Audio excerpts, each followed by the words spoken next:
Cátedra Abierta Bernardo Jiménez Cano, Escuela de Microbiología. Año 2016. Ciclo ¿De dónde proviene la vida? De los microbios primitivos a los contemporáneos, de los extremófilos a los interplanetarios. Buenas tardes. Antes de dar inicio a este encuentro académico, solicitamos a las personas poner sus celulares y equipos de telecomunicación en modo discreto. Esta cátedra lleva el nombre del doctor Bernardo Jiménez Cano para resaltar y poner como ejemplo el legado académico y científico de este eminente maestro en el campo de la microbiología. Sean todos bienvenidos a la segunda sesión de la Cátedra Abierta Bernardo Jiménez Cano, ciclo 2016, una iniciativa de la Escuela de Microbiología.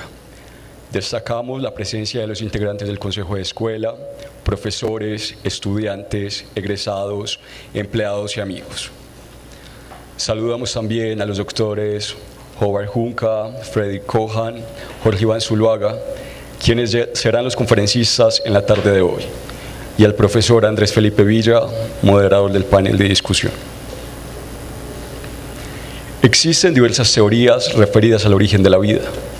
No obstante, mirar ese acontecimiento desde la esquina de la microbiología nos remite a pensar, entre otras cosas, en los conceptos de evolución, mutación y conservación, en tanto los microorganismos constantemente están renovándose para dar respuesta a los diversos desafíos que tienen que enfrentar para garantizar así su permanencia a través del tiempo en el planeta Tierra y acaso en otros planetas. En tal sentido, la pregunta por el origen de la vida sigue teniendo plena vigencia. Muestra de ello son las diversas investigaciones que actualmente se adelantan al respecto. Por tal razón, la Cátedra Abierta Bernardo Jiménez Cano, durante el 2015 y el 2016, está centrada en temas tales como la astrobiología y la panspermia, la evolución química y molecular de la vida, en la que es preciso preguntarse: ¿qué fue primero, el ADN, el ARN o la proteína? Las bacterias, en el contexto de la teoría evolucionista, el origen de la diversidad, y EIWA y los virus. Habitamos en un planeta como Pandora. Hoy tenemos el gusto de presentarles al doctor Howard Junca con la conferencia Posibles contribuciones desde la biotecnología ambiental a soluciones para las metas mundiales de desarrollo sostenible, las evidencias y la necesidad de mayor y más continuada investigación en microbiomas, ecogenómica y holobiontes. La conferencia del Dr. Howard Junca nos hablará de cómo, gracias al estudio de los microorganismos, hemos comprendido que los límites físicos para la vida son mucho más amplios y variados de cuanto considerábamos posible. La vida está efectivamente en constante reinvención.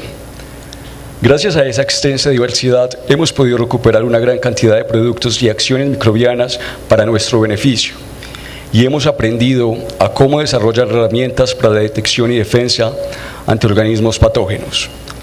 El doctor Junca es un investigador reconocido internacionalmente como experto en el estudio de comunidades microbianas en procesos de bioremediación, en el descubrimiento y descripción de nuevas enzimas y rutas metabólicas microbianas para la degradación de contaminantes, y en estudios de ecología y biodiversidad microbiana, de ambientes acuáticos y terrestres, así como en desarrollos para biotecnología ambiental, y Azul aplicando estrategias ómicas. Es microbiólogo de la Universidad de los Andes, biólogo de la Universidad Complutense de Madrid, España, doctor en Ciencias Naturales con tesis doctoral summa cum laude de la Universidad Braunschweig, Alemania, profesor investigador Corporación Corpogen, investigador senior de Colciencias, fundador en el 2010 y presidente de la Asociación Colombiana de Microbiología, presidente 2012-2014 y vicepresidente actual de la Asociación Latinoamericana de Microbiología, fundador y líder del Grupo de Investigación Ecología Microbiana, Metabolismo, Genómica y Evolución, y actualmente director de la Fundación de Investigación Microbiomas. Démosle la bienvenida al doctor Junca. Bueno, muchas gracias, es un placer estar aquí. Pues felicito, como siempre, a la Universidad de Antioquia y a la región y al Departamento de Antioquia por estar tratando de hacer estas iniciativas abiertas para la divulgación de muchos temas que veremos la microbiología tiene mucho que aportar en preguntas que todo el mundo tiene acerca de la vida. En este caso, pues quería saludar a todas las personas de la Escuela de Microbiología,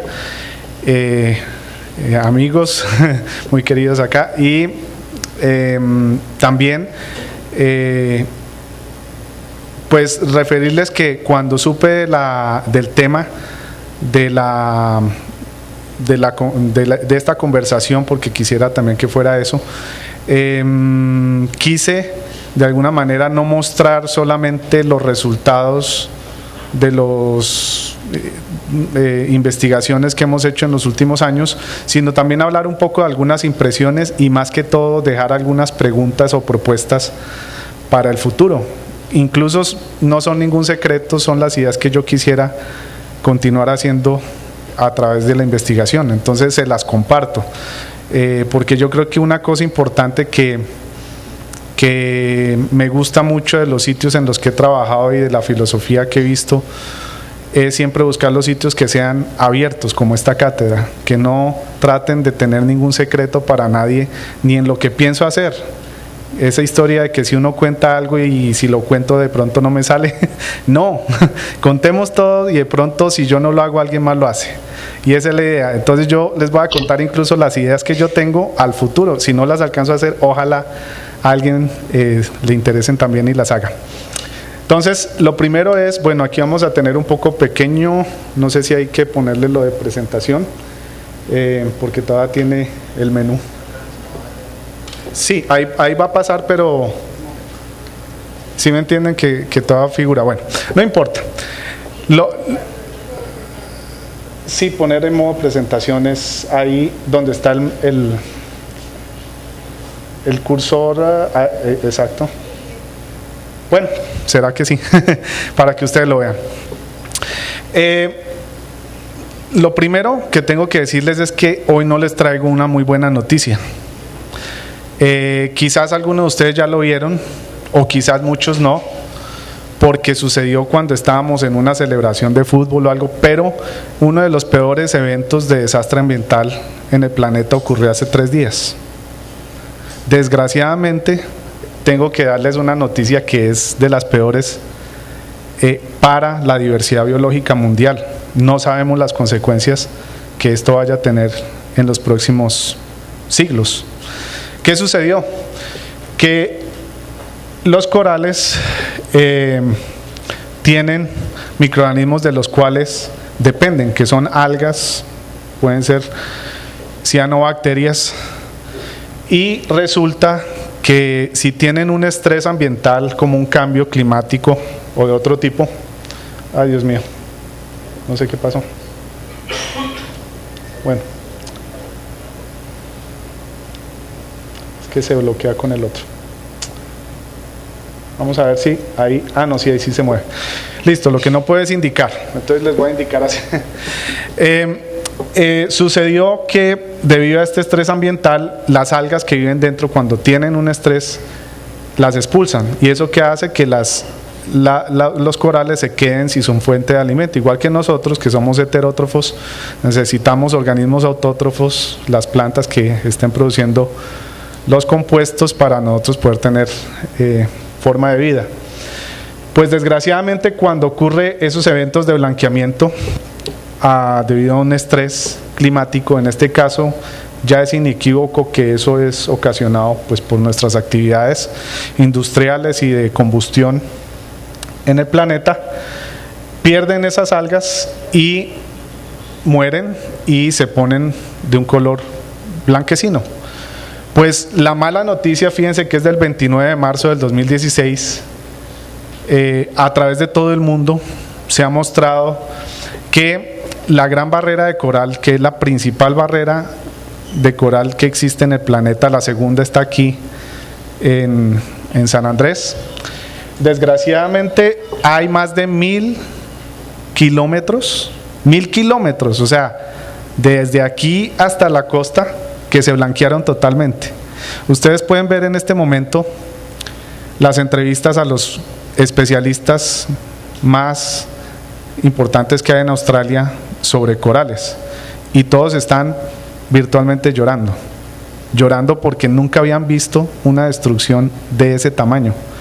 Y desgraciadamente vengo aquí a contárselas. Está sucediendo algo impresionante. 1000 kilómetros de la Gran Barrera de Coral totalmente blanqueada. Es una noticia mundial de la cual no entenderemos realmente el impacto que tiene hasta dentro de muchos años. ¿Por qué? ¿Por qué es importante?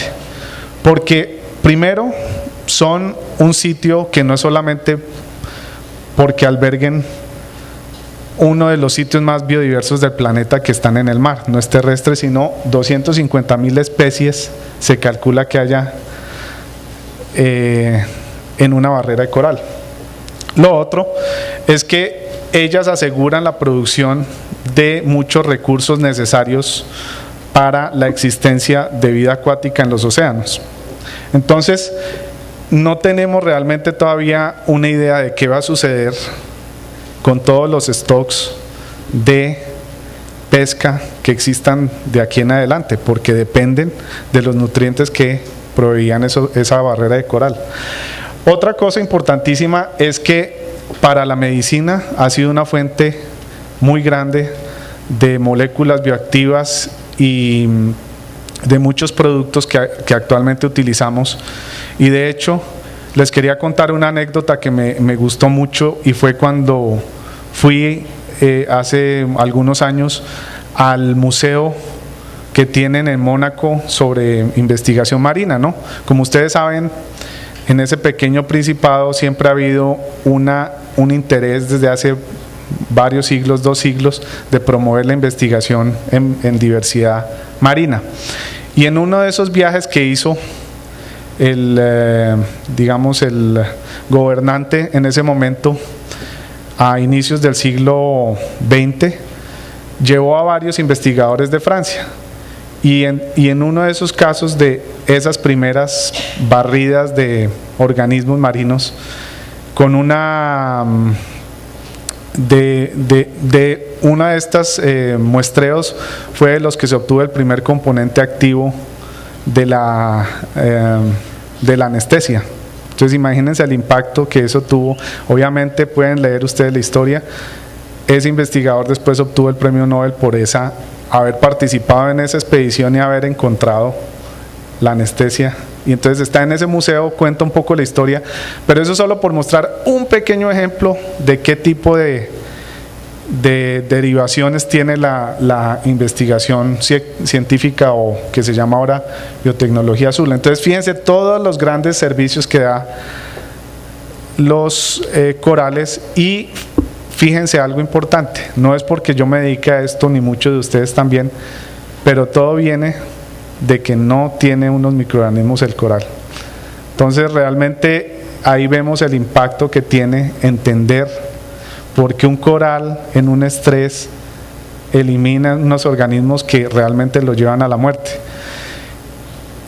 Un ejemplo pequeño de cómo es el impacto y cómo es de delicada el mantenimiento de la vida, ¿sí? Y creo que en este momento estamos jugando muy peligrosamente con eso.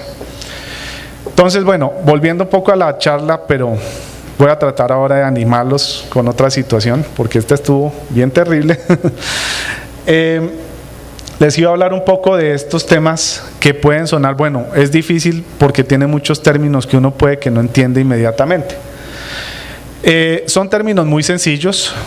Microbiomas es como ahora le llamamos a ese conjunto de comunidades microbianas generalmente asociadas a un organismo, en gran parte simbióticos. Pueden haber algunos organismos oportunistas, otros patógenos que están controlados ahí, pero entonces microbioma se ha utilizado mucho por el interés humano, porque nosotros estamos todo el tiempo colonizados por microbiomas, pero el interés va mucho más allá, porque ¿qué no está colonizado? Entonces microbiomas debe dejar de ser ese término que se reduce solamente al interés de los microorganismos asociados al humano, y de hecho el sentido más amplio es con todos los nichos y organismos del planeta. Por otro lado está ecogenómica, que es una forma también de llamar a el estudio de de genómico en ambientes naturales donde suele haber muchos organismos al tiempo. Entonces es en cierta manera un sinónimo de metagenómica, que es donde en una condición natural donde tengamos más de un genoma porque hay varias especies cohabitando. Y luego holobiontes, que es ese concepto que no es nuevo, pero digamos que el estudio de cómo entenderlo sí tecnológicamente ha cambiado mucho, del conjunto de un organismo superior con todos los organismos asociados que lo componen. Entonces sería, por decirlo así, el microbioma y el organismo superior asociado. Eso es lo que se considera un holobionte, y realmente eso nos ayuda a entender mucho mejor los efectos de microorganismos. Lo primero que quería mostrarles era algo muy reciente, de hecho de hace 2 semanas. ¿Por qué? Porque esto fue de los 20 años de la revista Nature Biotechnology, y allí invitaron a unos 25 investigadores en diferentes temas de biotecnología. En mi caso me invitaron por el tema ambiental. ¿Y qué sucedió? Que preguntan un poco hacia dónde creen que va esto, qué va a suceder con la biotecnología en su campo. Y pues precisamente lo traigo a colación, aparte de la vanidoteca, no es por eso, sino porque en eso resume exactamente lo que yo creo que quiero transmitirles hoy en una frase, en un tweet casi. Dice: nuestra capacidad, que está aumentando mucho, para poder predecir de manera precisa, seleccionar y controlar la evolución compuesta de microbiomas hacia funciones que deseamos, está ofreciendo una cantidad de oportunidades para poder responder a necesidades globales comunes. Una es que tenemos la capacidad ya de llegar a análisis que están cercanos a tiempo real a través de investigaciones ómicas. Tenemos capacidad de generar nuevos sistemas de biología sintética y también modelos de sistemas, y herramientas de ingeniería molecular, como en el caso de las ediciones que están ahora en un desarrollo muy importante en los últimos 2 años, para poder lograr, como yo veo hacia el futuro, una edición de metagenomas in situ que puede llevar de alguna manera a que podamos hacerle un seguimiento mucho más preciso de los organismos, el mantenimiento y la modulación in situ de los metabolismos en poblaciones microbianas complejas, y poder lograr el sueño que siempre queremos en ciencia. ¿Cuál es? Predecir. Hace unos 2 meses fue un doodle en Google de la tabla periódica, ¿no? Y pensé, qué sueño que lográramos eso con comunidades en las que yo puedo predecir que alguien 150 años después va a estar encontrando lo que yo le dije que tenía que haber. Es decir, la capacidad de predicción. Y entonces en eso es en lo que estamos más crudos. Porque curiosamente, cuando hace unos 25 años yo empecé a estudiar microbiología, empecé porque yo leí un artículo. O sea, a veces la divulgación es buena, a veces exagera, pero esas exageraciones hacen que uno se dedique a algo que pensó que era posible y no. Les pongo el ejemplo. Cuando leí el artículo, un periodista había dicho: los investigadores en microbiología son capaces de generar como unos microorganismos robóticos que ellos programan genéticamente para lograr descontaminar sitios, y después desaparecen sin ningún efecto, y eso se logra a través de unas especies de ingeniería genética. Yo quiero estudiar eso.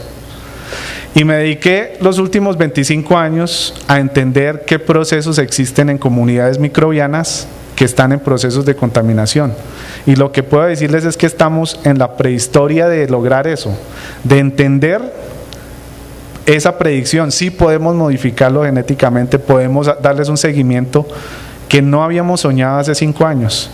Las capacidades técnicas hoy, hace 5 años yo hubiera dicho son de Matrix, o sea, eso es ciencia ficción, pero curiosamente estamos con acceso a tecnologías como nos pasa a ustedes hoy con el celular.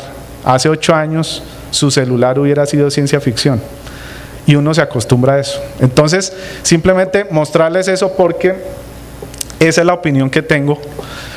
Y ahora volviendo, dije resolver problemas de interés global y que sean comunes para muchos. Entonces, a veces yo hago unas comparaciones y miro, bueno, estos son las metas que se acaban de definir en 2030 y espero que no lleguemos a 2030 como en 2015 que las incumplimos porque en 2015 habíamos tenido unas metas muy parecidas y se volvieron a reunir y volvieron a decir no, pongámoslas para el 2030 porque para el 2015 ya no, Naciones Unidas. Pero a lo que voy es que las metas como tal están muy buenas o sea, las metas, establecerse unas metas ha hecho que sí tengamos progresos. No llegamos a la meta en el caso de 2015, pero la idea es que sí lleguemos a estas diferentes que son acabar pobreza, hambre, tener bienestar, calidad de la educación, igualdad. Yo me lo consigo entonces.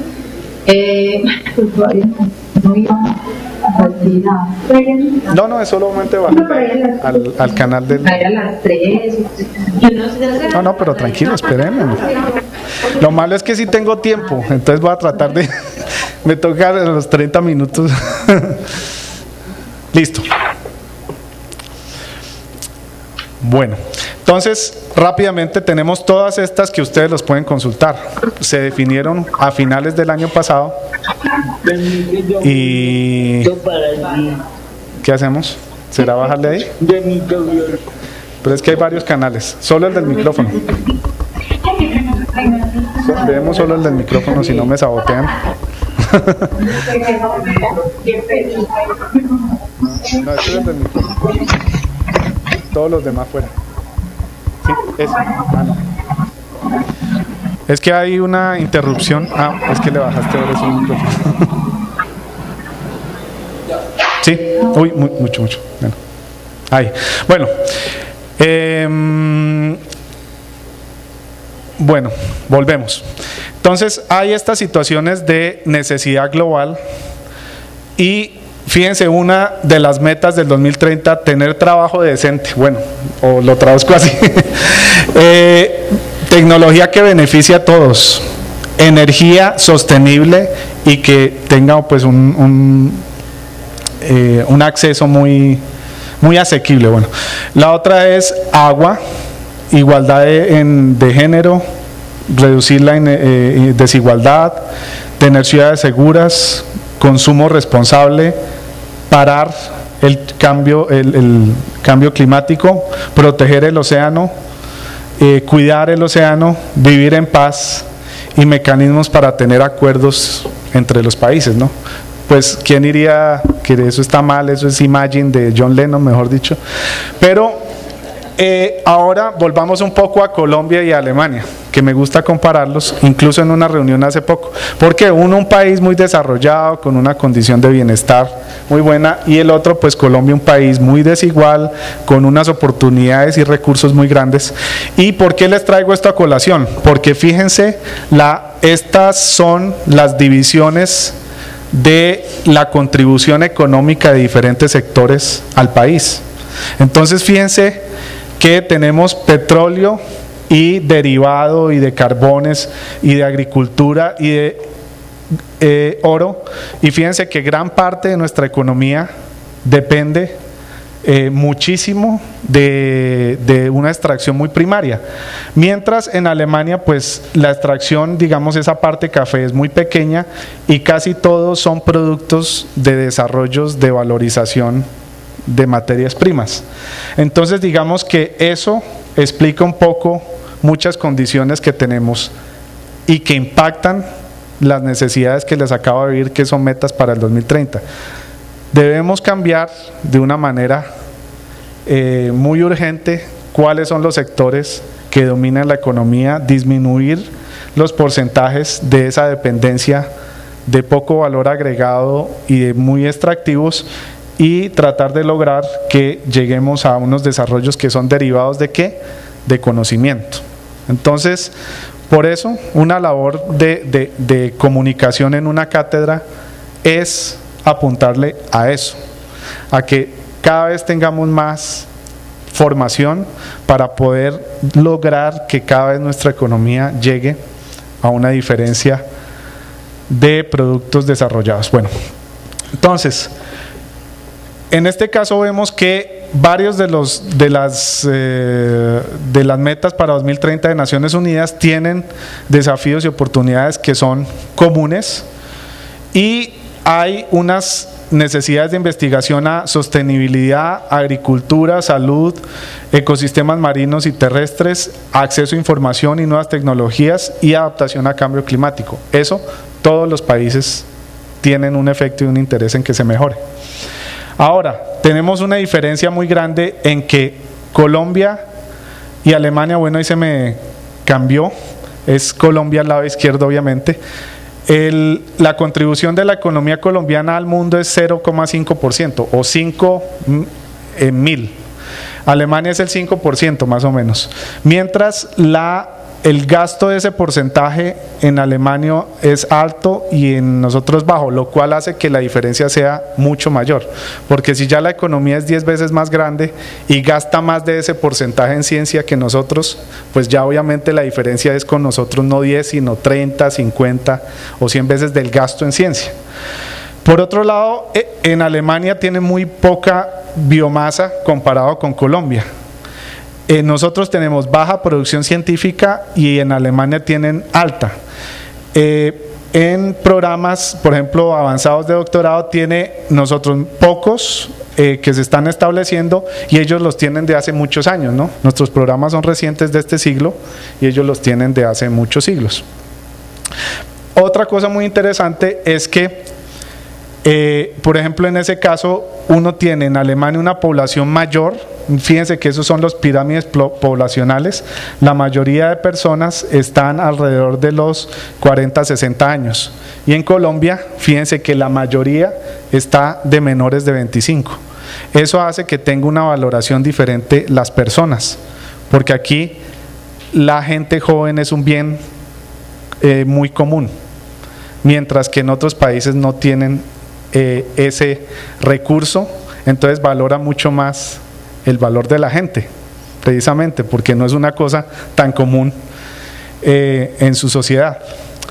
Y entonces, volviendo un poco al tema de esas diferencias que hay entre los países, pero los fines comunes que sí pueden tener, uno muy desarrollado y uno en desarrollo, tenemos este libro que siempre me gusta mencionar porque es de la Academia Nacional de Ciencias, que lo encargó, y lo encargó sobre microbiología.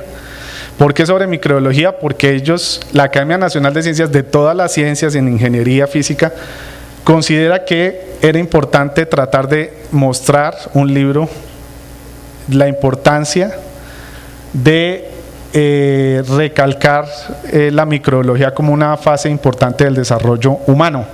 Entonces, bueno, ahí no se alcanza a ver, pero básicamente dice, los microbios, es un libro que está gratuito en PDF, y pues ya debería tener alguna actualización, ya han pasado unos años, 9 años, pero esto no ha cambiado. Los microbios nos ayudan a estar saludables por los productos derivados, logran que volvamos a tener aire respirable, son la fuente de nuevas medicinas, nos ayudan a digerir nuestros alimentos, mantienen nuestro ambiente limpio, mantienen los cultivos agriculturales. Obviamente también nos enferman, sí, también tienen cosas, pero en este caso estamos haciendo énfasis en los aspectos de la ciencia que se nos olvida, que nos están salvando todo el tiempo la vida. Entonces, hace unos años, unos 10 años, The Lancet hizo pues como una edición especial sobre el descubrimiento de los antibióticos, y entonces comisionaron a un epidemiólogo para que escribiera un artículo de revisión y demostraba que en este momento, si los antibióticos no se hubieran encontrado, estaríamos menos de un tercio de esta sala viva. ¿Eso a qué va? Que por mucho tiempo no se le da el valor a la ciencia, porque es algo que siempre está ahí, pero no para de salvar miles de vidas hoy. Hoy hay gente que se está salvando de morirse porque existen los antibióticos. Muchos de ustedes recordarán que en algún momento alguna persona de su familia o ustedes mismos se salvaron por un antibiótico y fue normal, me tomé el antibiótico y ya. No, antes uno se moría. Entonces, ese valor de la ciencia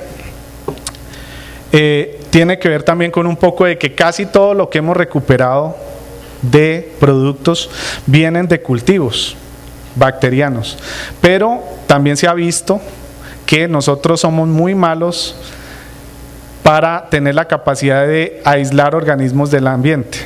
No los patógenos, afortunadamente, los patógenos los sabemos aislar mucho mejor que los organismos ambientales, pero en el ambiente, este es un ejemplo de un artículo viejísimo, bueno, no importa y que no se va, pero lo que importa es que por mililitro de agua en un lago, hace 100 años, se dieron cuenta que cuando cultivaban y cuantificaban cuántas bacterias había, decían hay 1000 cultivando, y cuando contaban en el mililitro decían hay 1.000.000.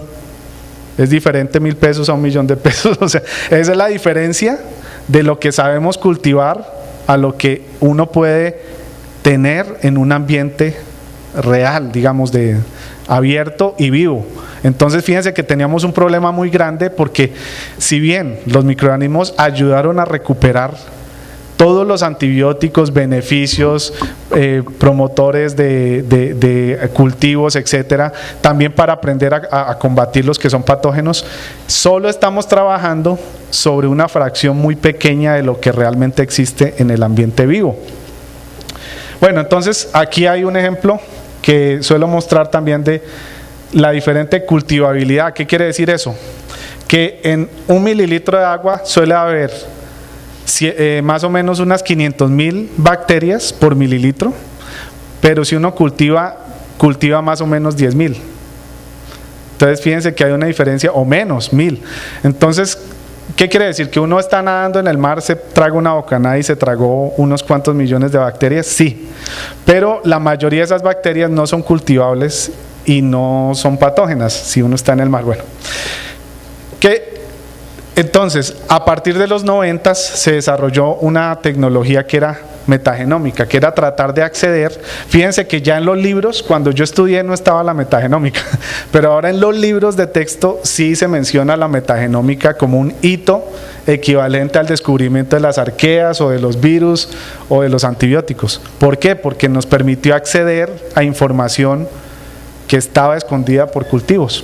¿Y cómo puede uno acceder a esa información? Y ahí viene esa palabra de ómicas, tratando de extraer directamente el componente de interés y de información de una muestra. Entonces pueden ser proteínas, pueden ser DNA, RNA, lípidos, muchas otras cosas, metabolitos obviamente, y con eso uno trata de inferir qué composición, metabolismo, proceso existen en un ambiente sin cultivar. Y este es el proceso general. Uno tiene una comunidad microbiana en un ambiente muy compleja, con miles de organismos, y ahora el profesor Cohen nos hablará de cómo trata uno de entender y de diferenciar qué es una especie, cómo se diferencia.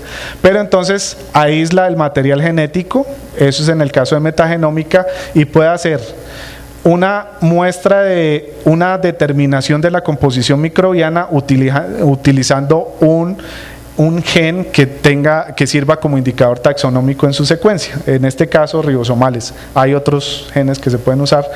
Metagenómica funcional, que es hacer librerías, clonar eso en unos pequeños fragmentos episomales o externos al cromosoma de una bacteria, como plásmidos, fósmidos, cósmidos, y luego de que uno lo hace, puede hacer incluso expresión si quiere, o si quiere también puede hacer una secuenciación directa de esos fragmentos para tratar de hacer una reconstrucción de qué tipo de composición había en esa muestra.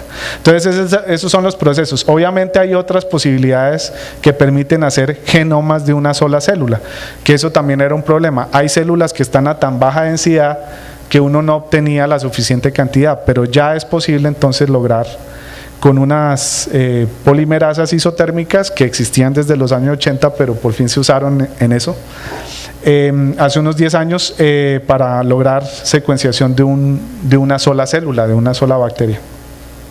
Entonces fíjense que este es uno de los primeros ensayos de los años 90 donde utilizaron ya métodos moleculares para ver qué tantas bacterias se parecían en genes ribosomales a lo cultivado hasta el momento.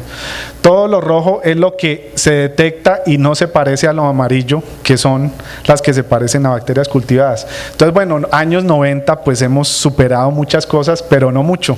Año 2014 es la misma Nature en Microbiology Reviews vuelve a hacer una revisión de cuánto conocemos de diversidad, y es lo rojo, y de cuánta de esa diversidad microbiana que conocemos hay representantes cultivados, y son los azules. Hemos mejorado un poquito, pero la escala sigue siendo más o menos 1 en 1000.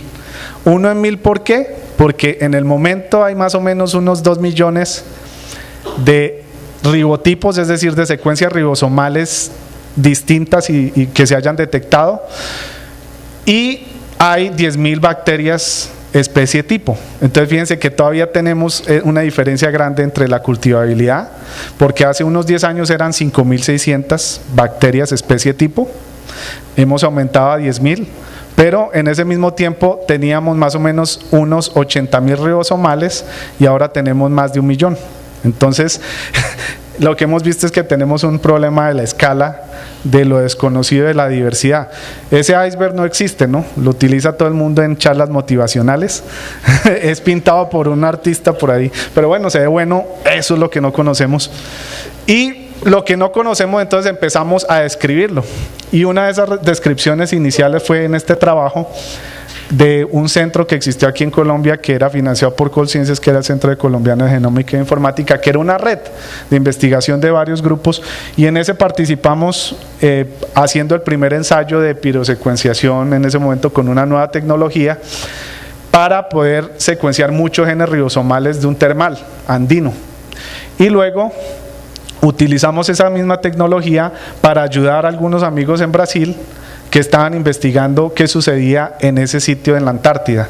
Y con esto, ¿qué les quiero mostrar? 2 ejemplos de que hablamos que la vida se acomoda a ambientes extremos, y que si uno mirara con microscopio un termal hirviendo, ácido, diría uno, ahí no hay nada, mira en el microscopio está lleno de microorganismos, no los puedo cultivar, ¿qué hago? Los detecto así. Igual, veo una costa seca en la Antártida que no tiene agua, pero tiene una arena sin hielo.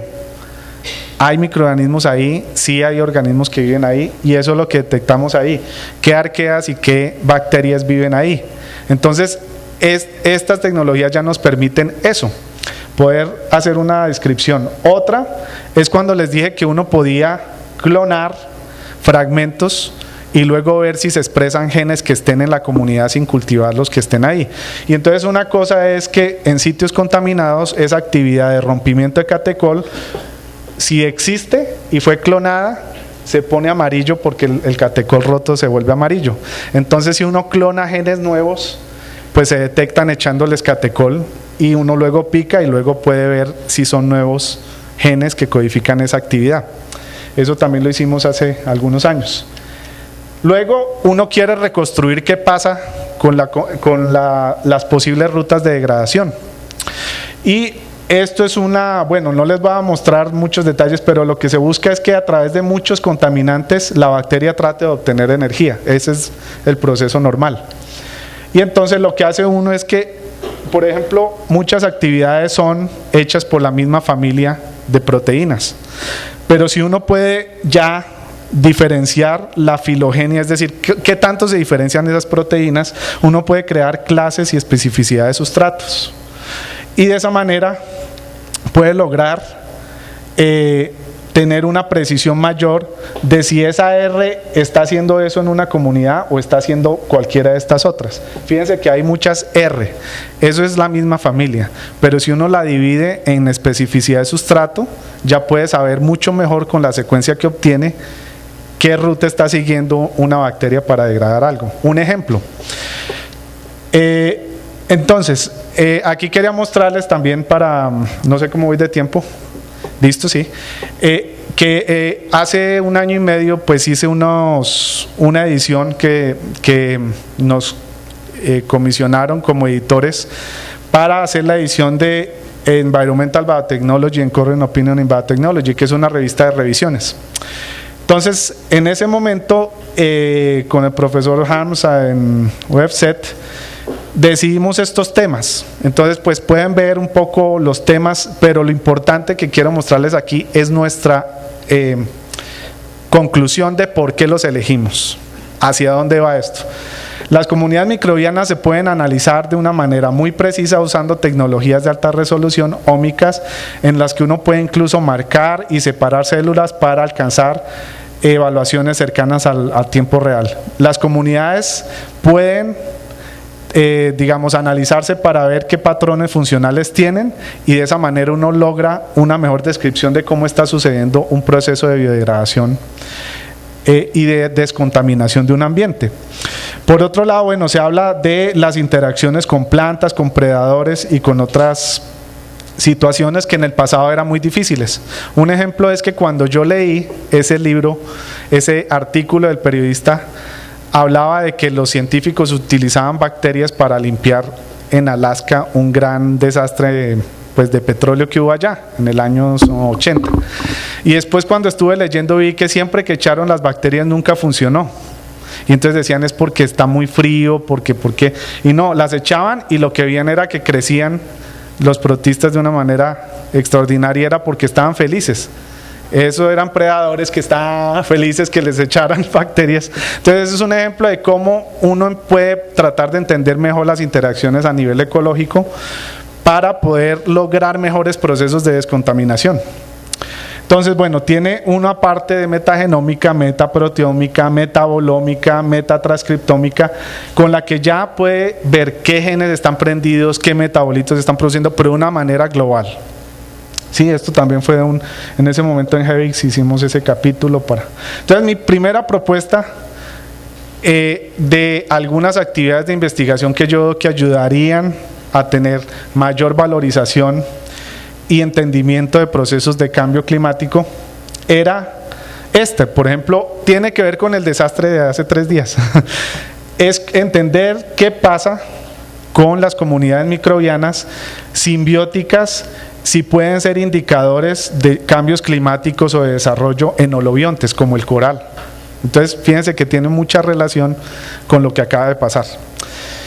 Y lo importante es que ahora tenemos tecnologías que, obviamente eso es una charla larga, pero lo que quiero resumir es que es algo parecido a lo que les decía que hasta hace poco era imposible para nosotros. Hace 5 o 6 años no podíamos tener una secuenciación masiva y obtener información genómica porque no existían las tecnologías. Hoy existen.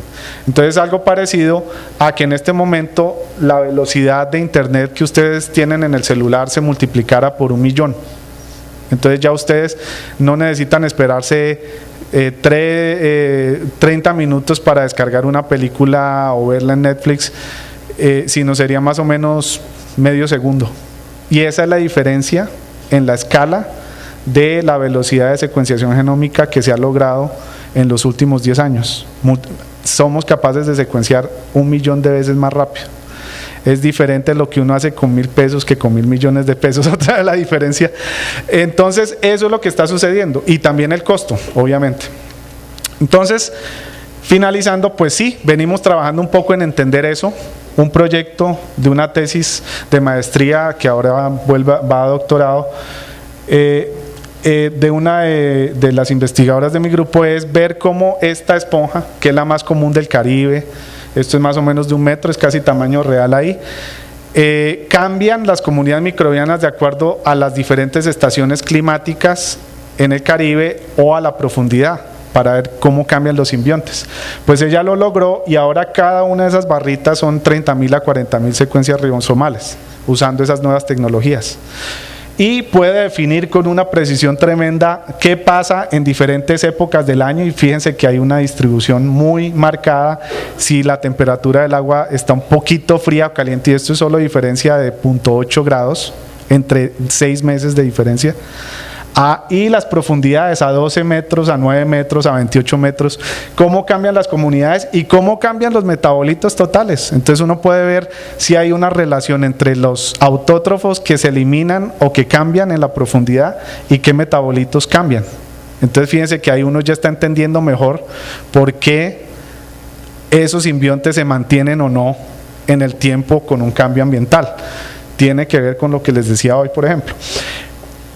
La otra tesis, que es la de doctorante también en mi grupo, es cultivo de esponjas que son capaces de producir metabolitos bioactivos muy interesantes. O sea, esta esponja se cultiva en unos acuarios en el Mediterráneo y entonces es posible ver qué microbiomas y metabolomas está produciendo y cómo se puede ordeñar sin matarla, cambiarle un poquito la temperatura, que produzca los metabolitos y volverla a incubar para que vuelva a producirlos. Una manera sostenible de tener acceso a compuestos muy o imposibles de obtener.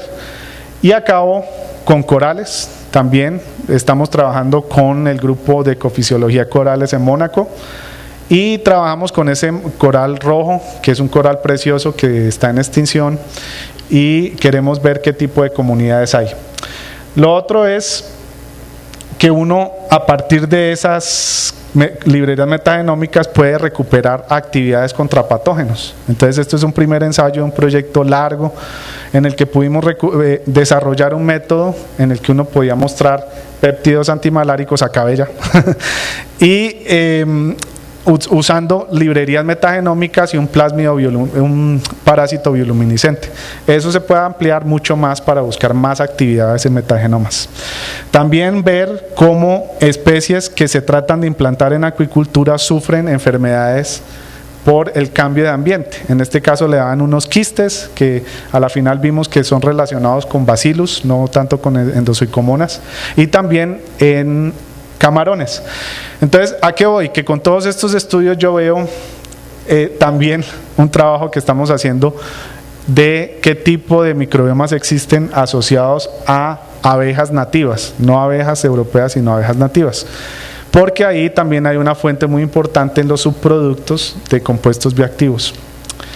Y otro proyecto que es tratar de darle valor a esa biomasa que les mencionaba a través de una conversión más eficiente para obtener o biopolímeros o productos que sirvan de fuente para farmacéuticos. Entonces esta es una idea que siempre ha estado ahí, que muchos grupos vienen trabajando a diferentes niveles, ómicos, de bioingeniería, etcétera, pero siempre consideraré que eso es una gran alternativa de desarrollo para Colombia.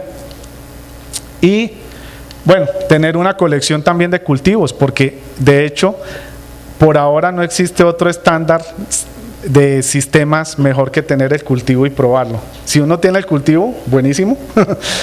Y finalmente, bueno, agradezco al grupo que ha venido trabajando en esto. Quería plantearles estas ideas para su discusión, no tanto hablar de todos los resultados de investigación. Esta es la nueva iniciativa que inicié el año pasado. Mis dos doctorantes son Marcela y Erika, que estaban aquí también. Y en mi caso, y tenemos, bueno, también otros investigadores asociados, pero lo que mostré de esponjas y corales son ellas, las que vienen trabajando.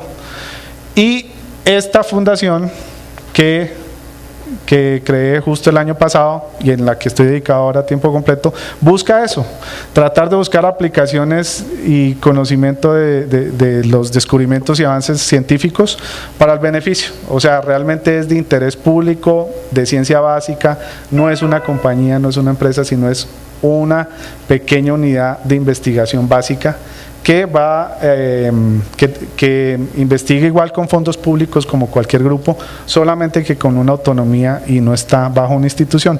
Obviamente agradezco a todos los anteriores financiadores que han sido los que han venido trabajando en esto, digamos, para poder financiar.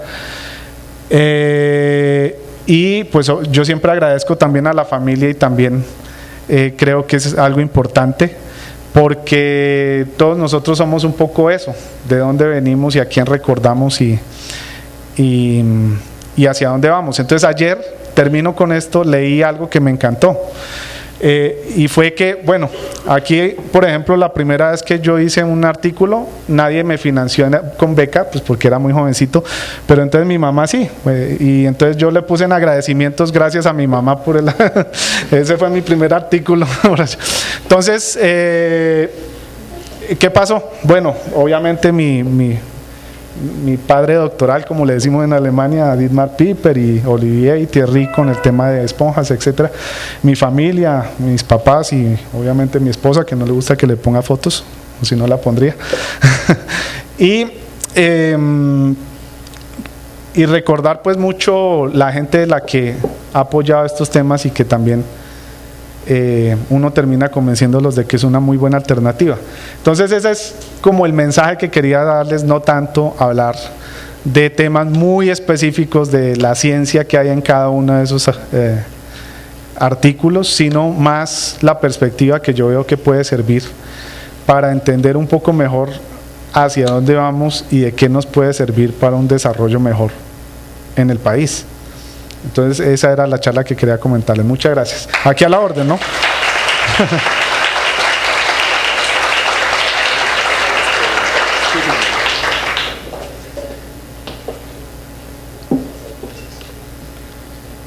Agradecemos al doctor Howard Junca por su presentación.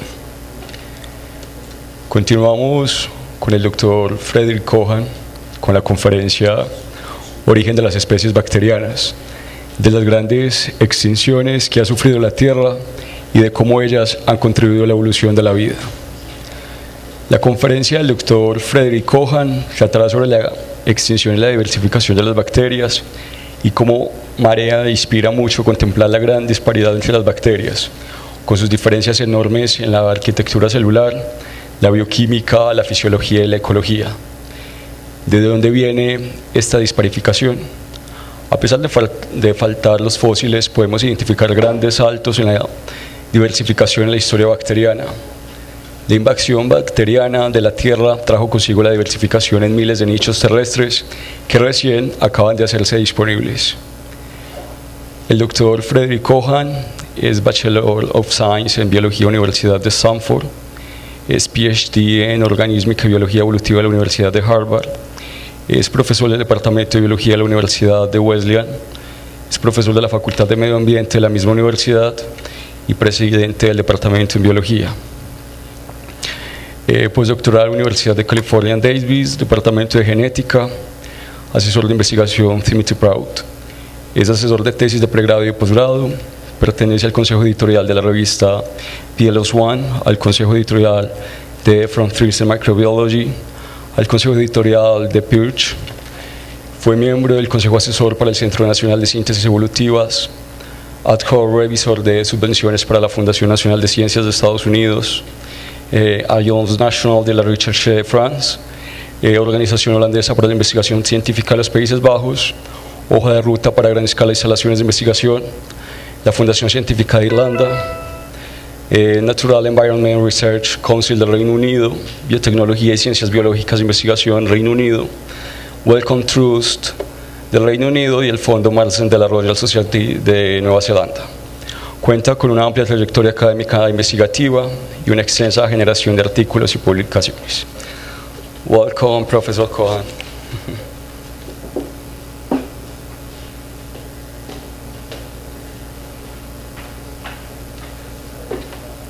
Muchas gracias.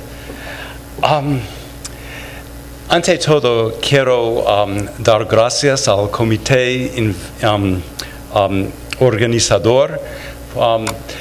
Es un placer grande para visitar a su bella ciudad para la segunda vez. Y le decimos, hoy presento en español, pero deben saber que yo soy mucho más chistoso en inglés. So trato de explicar.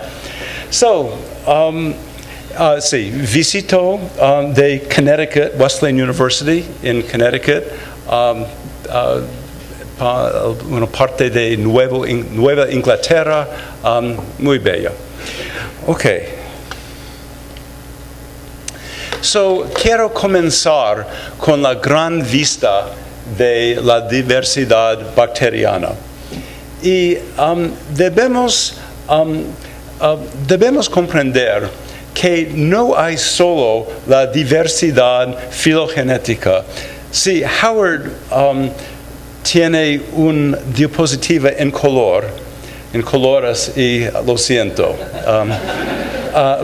pero es lo mismo. Y quiero que ustedes entiendan que no es solo la diversidad filogénica, sino lo más importante es entender que hay esta disparidad, diferencias enormes entre los filos de las bacterias. Tenemos diferencias profundas en la arquitectura celular, las membranas, la fisiología, la bioquímica, la genoma, la ecología. Y quiero preguntar, ¿de dónde viene esta disparidad? ¿En qué modo puede un linaje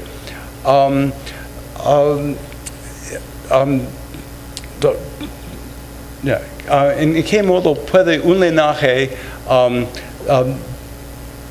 dos linajes? Now, esto es, la especiación es la especialidad actualmente de mi laboratorio, y tenemos que entender que el origen de los grandes filos comenzó con una especiación cuando dos especies humildes dividieron en dos. Sí, tenemos aquí una especie y la especie dividió en dos y tenemos dos especies. Y el origen de los grandes filos es lo mismo que el origen de las especies. Y quiero preguntar, ¿qué precipita, qué provoca los grandes florecimientos de la diversidad bacteriana? Sí, es lástima que no tenemos los fósiles óseos como los zoologistas, pero tenemos los fósiles moleculares que son muy importantes para nuestras investigaciones. Y quiero empezar con una investigación muy interesante por Lawrence David y Eric Alm. Y quisieron entender qué provoca las diversificaciones grandes. Y primero consideramos el papel posible para la invención de nuevas capacidades. La idea de su investigación es que podemos usar un reloj molecular para estimar cuándo era el origen de las familias de genes. Y estimaron, David y Alm, estimaron que había un gran florecimiento de muchas familias de genes hace 3,000 millones de años. Ok. Now, no solo cualquier genes. Estos genes, estas familias de genes eran muy importantes para la diversificación ecológica de las bacterias hace 3,000 millones. Vemos. Resulta que las familias que tuvieron sus orígenes en este tiempo eran las familias que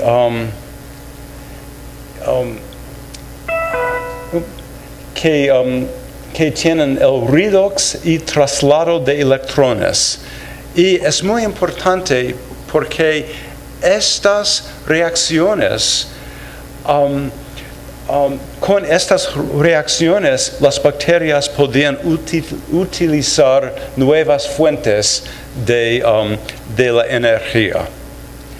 Now, y la cosa interesante, más interesante, es que este eón, el eón arcaico, 3.000 millones, hace 3.000 millones, cuando tenemos la invención de todas estas familias de genes, era también el origen de muchos filos bacterianos. Y ustedes pueden ver que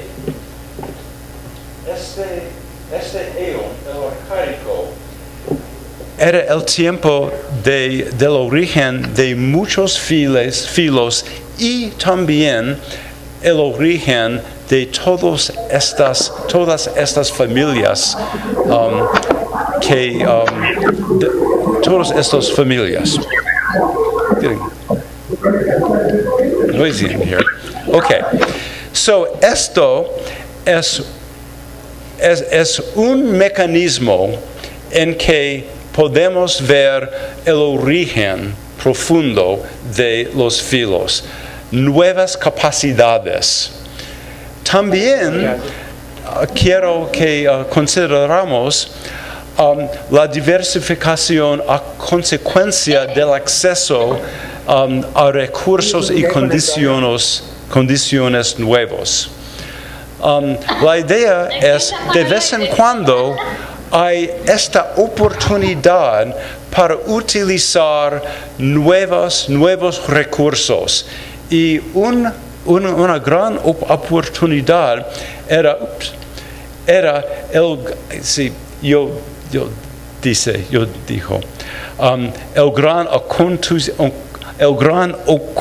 acontecimiento de la oxidación.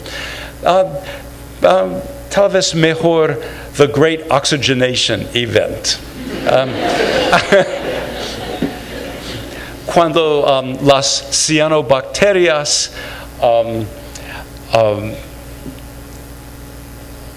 produjeron todo este oxígeno. Y una consecuencia de todo este oxígeno en la atmósfera es que trajo muchos más iones que las bacterias pudieron utilizar. Y entonces era un eón de diversificación, siguiendo the Great Oxygenation Event. Otro ejemplo que quiero darles es la invasión bacteriana de la Tierra. Now, creo que podemos aprender mucho de la zoología. Y aquí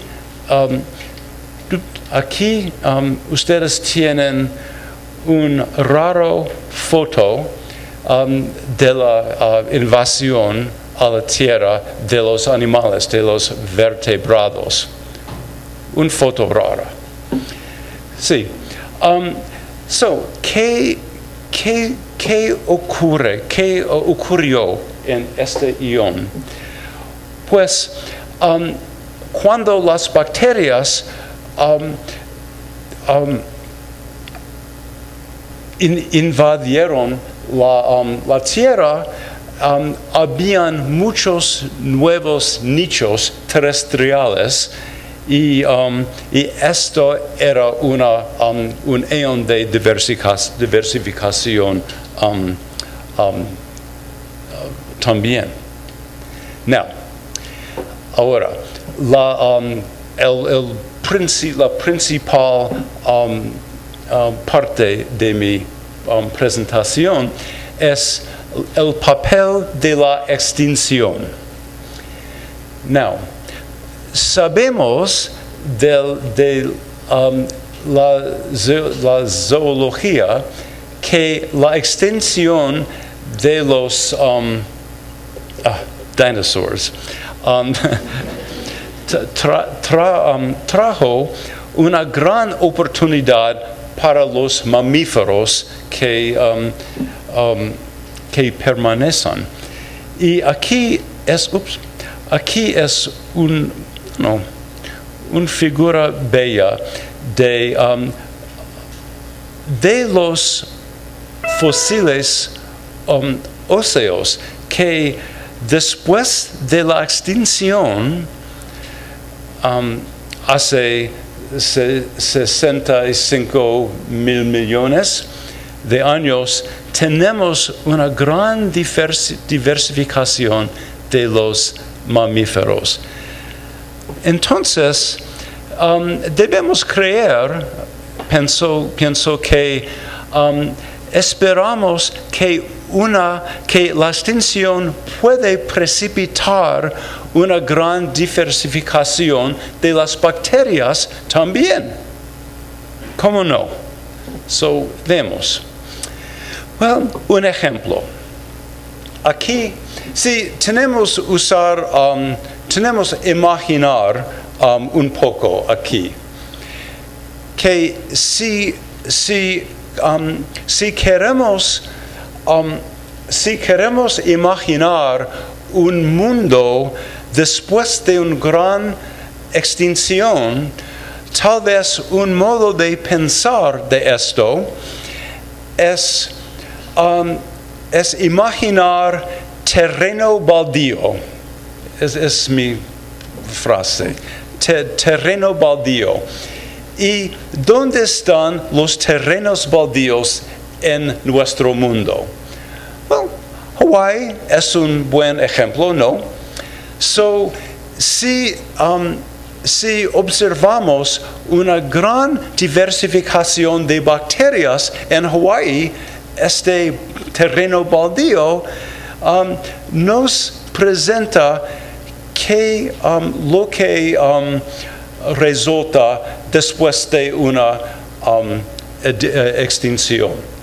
En este ejemplo, tenemos la escasez de las insectas en Hawaii. ¿Qué resulta? Un linaje de moscas de la fruta del género Trupanea. Ellos invadieron Hawaii con fuerte. Y lo que resultaba es que esta es una especie de Trupanea diversified.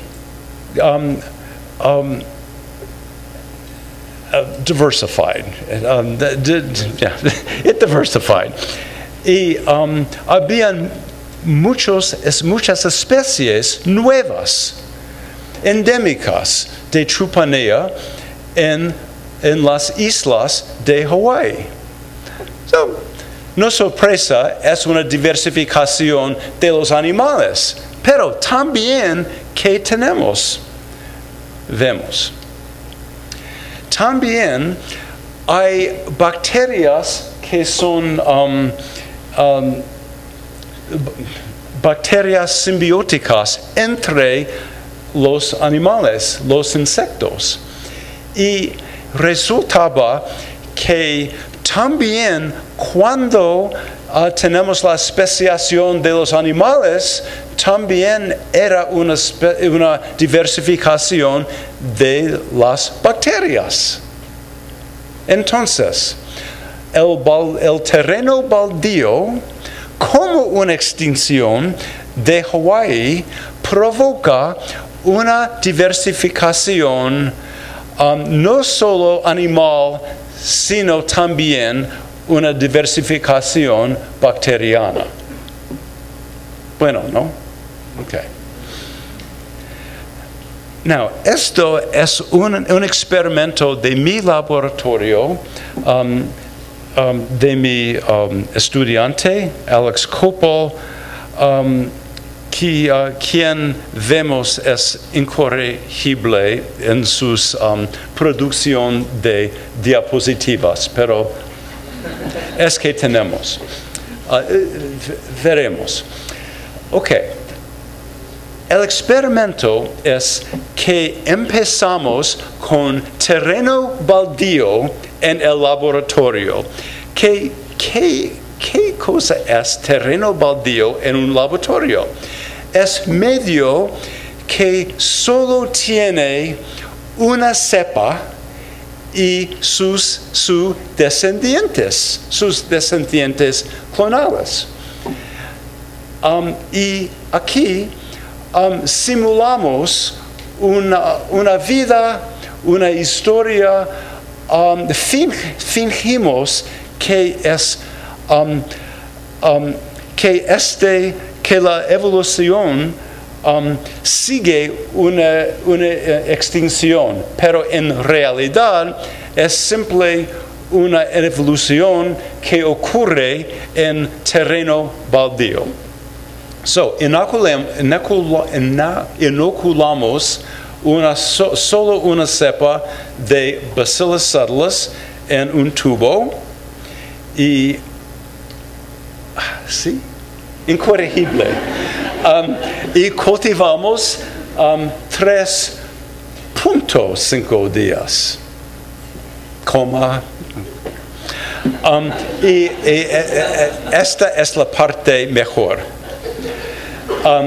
Después de el cultivar, mezclamos en el vórtice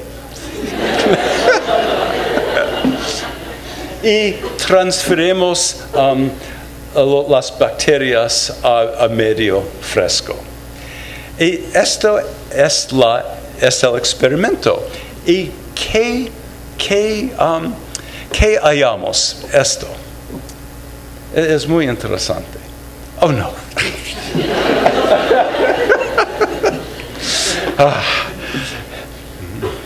Un décado después.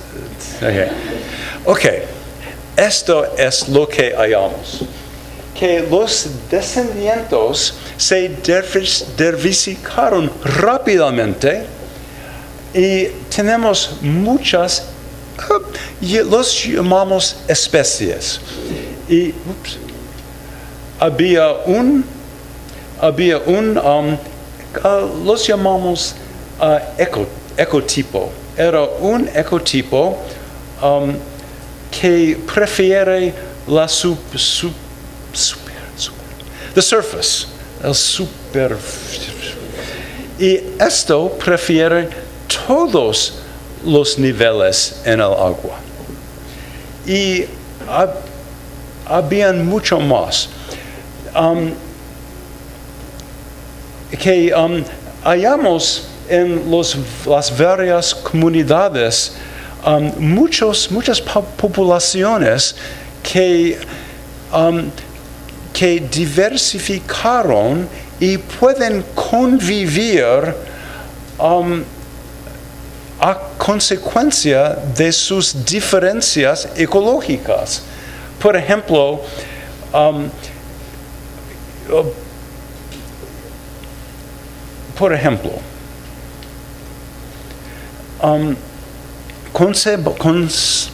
comenzábamos un experimento de competición con dos ecotipos, dos poblaciones que tuvieron diferentes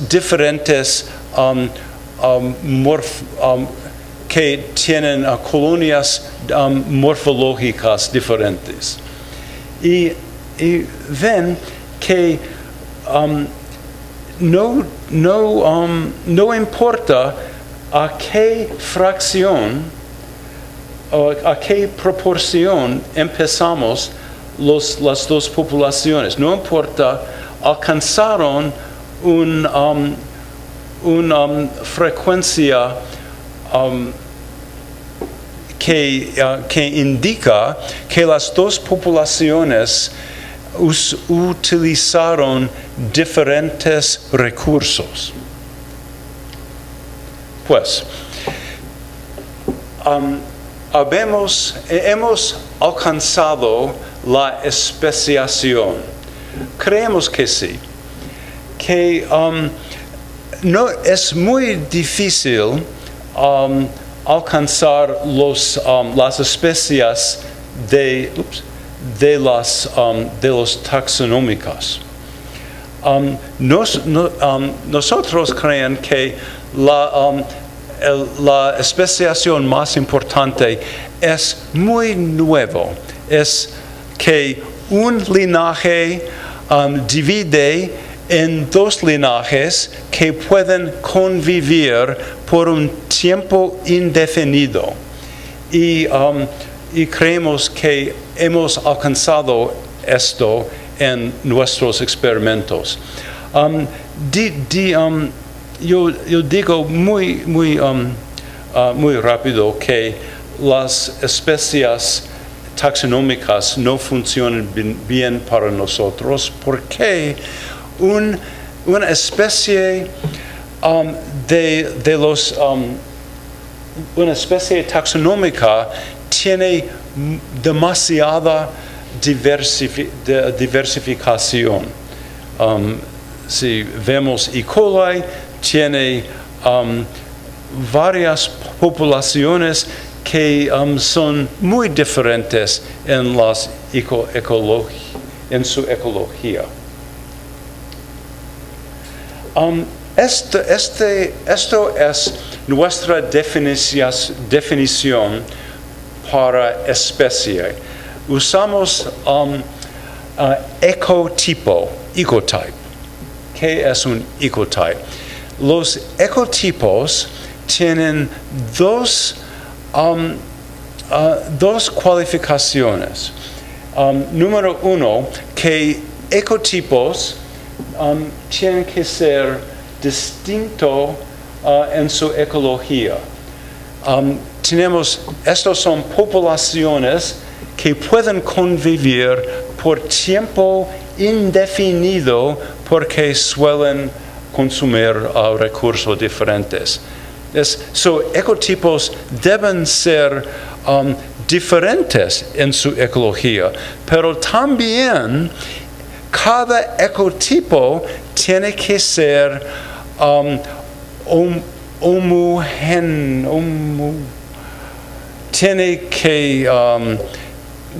deben tener homogeneidad.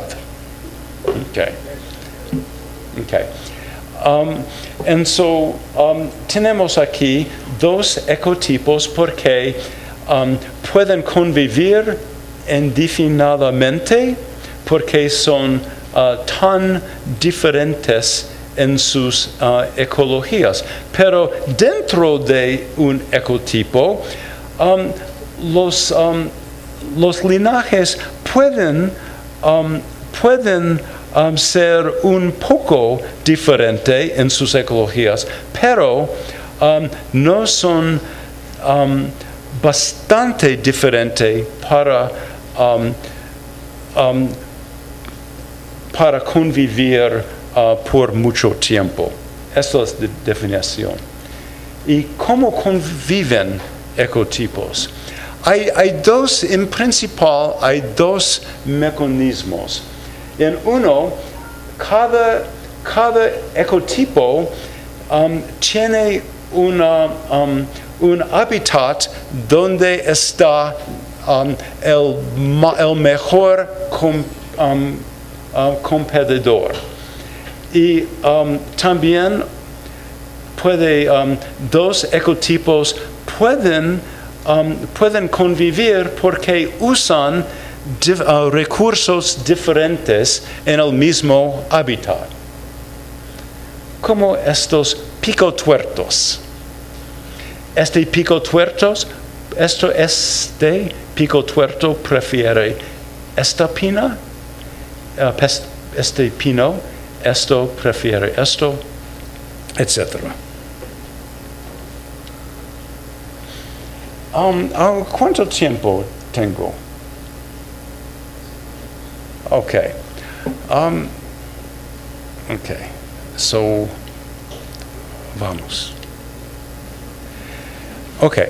So, el experimento de nuestro laboratorio mostró que podemos alcanzar muy rápido muchas poblaciones diversificadas en su ecología.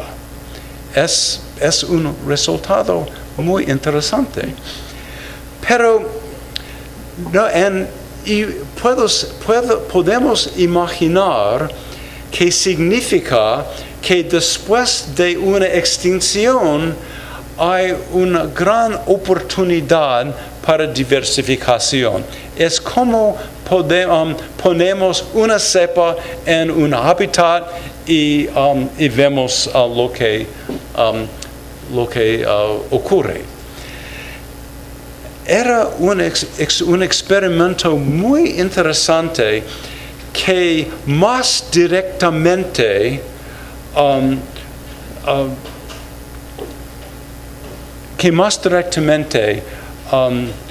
pregunta el papel de la extinción. Escucha. Gómez y Buckling, hace 3 años, hicieron este experimento. Cultivaban una cepa de Pseudomonas fluorescens, SBW,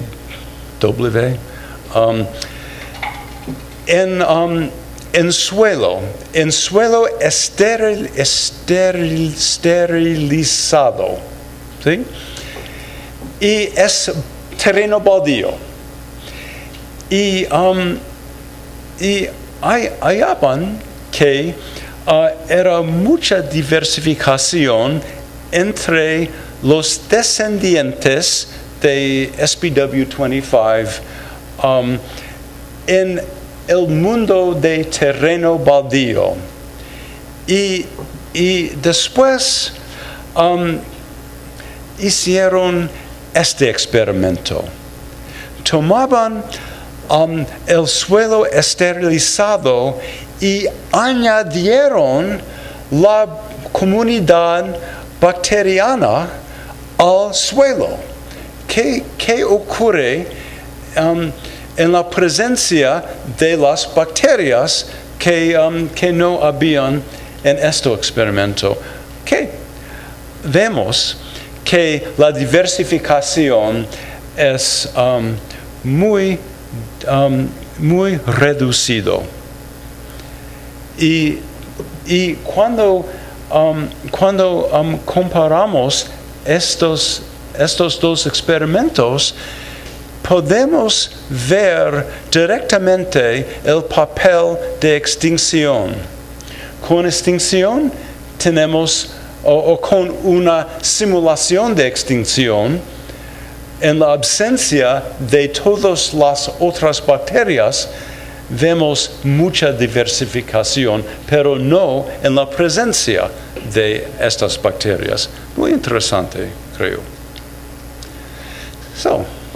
Sumamos esta parte de mi presentación y vemos que una bacteria se puede diversificar un ambiente de otra manera desprovisto de vida, que yo llamo terreno baldío. Literalmente siguiendo una extinción. Literalmente terreno baldío. Y podemos anticipar que será que habría una diversificación rápida en esta isla. Otras posibilidades, siguiendo la invasión de Marte.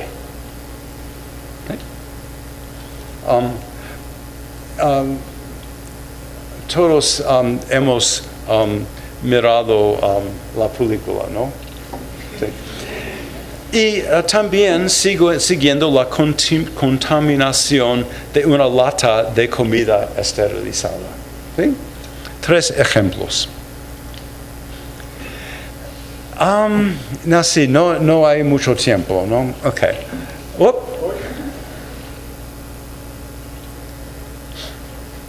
Pero una cosa para nosotros pensar, si pensamos en cuando Buckling y Gómez añadieron bacterias a su experimento, ¿cuáles bacterias eran los más importantes? ¿Eran las especies dentro del mismo género como Pseudomonas aeruginosa, o las especies de la misma familia o del mismo filo? Es una cosa que debemos pensar. En una verificación de realidad, en inglés decimos reality check. ¿Es la extinción de las bacterias posible? Conocemos solo 2 ejemplos de extinción microbiana, la variola y el rinderpest. Solo 2 ejemplos. Pero creo que debemos imaginar mejor qué es una extinción en el mundo microbiano. Si tenemos un focus en las especies de taxonomía, es muy difícil ver la extinción. Pero creo que hay extinciones cada día. Es cotidiano. Imaginamos un pedazo de detrito en el mar, la nieve del mar. ¿Qué ocurre en un pedazo de detrito? Es colonizado por ejemplo, una cepa, una bacteria. Y los ecotipos nuevos son formados, especiación, y los recursos son consumidos, y los ecotipos se extinguen. La extinción cotidiana. Cada día hay extinciones, creo. Pero estos son extinciones muy pequeñas. ¿Cuáles son las extinciones que pueden precipitar una diversificación? Esto es que quiero pensamos. Creo que una gran oportunidad para extinción microbiana sigue después de el calentamiento global. Es nuestra oportunidad triste para diversificación de las bacterias. Quiero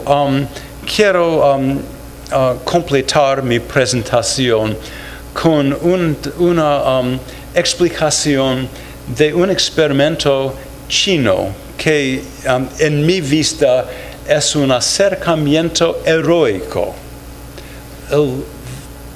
El tamaño de este experimento. Aquí comenzamos con el centro de China y trasplantamos muchas toneladas del suelo desde aquí hasta el norte, hasta el sur y el revés. Y y en este experimento, y aquí, aquí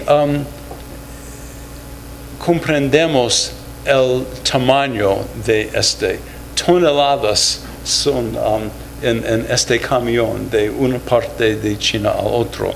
Y lo que vemos, y lo siento que no es tan fácil, pero hay una gran sustitución de especies, especialmente después de trasplantar el suelo al sur, que simula un mundo que experiencia el calentamiento. Y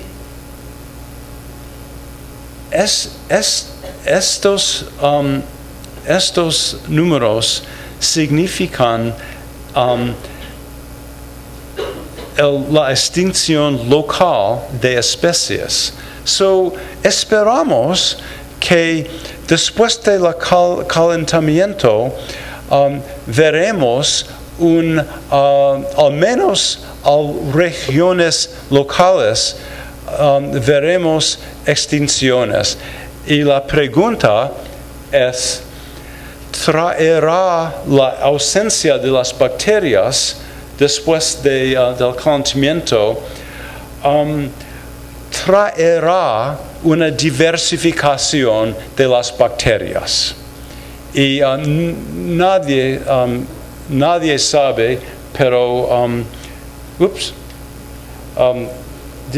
estén atentos. Gracias mucho.